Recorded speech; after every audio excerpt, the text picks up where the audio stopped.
Time for some good old-fashioned Turkish exploitation cinema today, boys and girls, otherwise known as Turksploitation. The real title of this film is something I'm not even going to try to pronounce, which translates to Little Ace and the Magic Dwarves in the Land of Dreams from 1971, though it's more colloquially known in English as Turkish Wizard of Oz. Turksploitation is the name given to bizarre knockoff films made in Turkey during the 70s and 80s that rip off more well-known films, up to and including illegally using footage, music, and iconography of those films.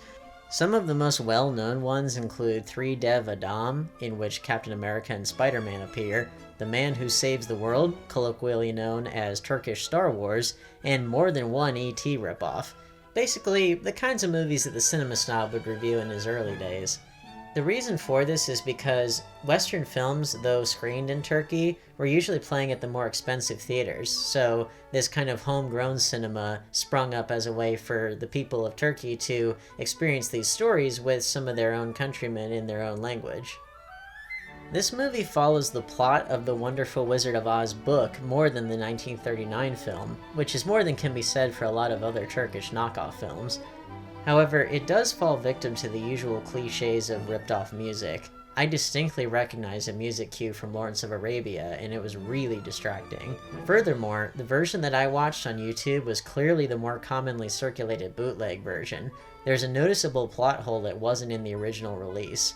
The version I watched deletes a scene where Dorothy is given a protective kiss from the Good Witch of the North, which is a pretty critical plot element to understanding the climax. The songs are odd and the humor doesn't really translate, but that's common with comedies. They tend to only work in their original language, and even then there are cultural differences.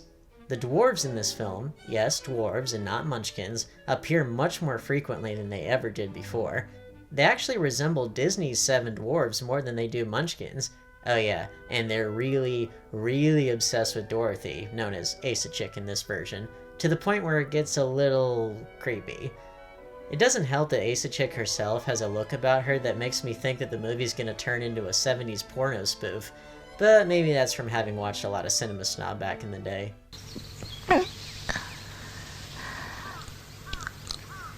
The production as a whole is really cheap looking. They clearly just filmed in open fields and woods with whatever they had on hand serving as the costumes. The Wizard of Oz himself looks like an actual wizard, which is hilarious, and I'm surprised it took this long for an Oz adaptation to do that. On the whole, this movie's bizarre and cheap in the usual Turksploitation way, but it adheres to L. Frank Baum's story more closely than I necessarily expected. Turksploitation films definitely appeal to a very select crowd, so if you're into that sort of thing, check it out for some strangeness.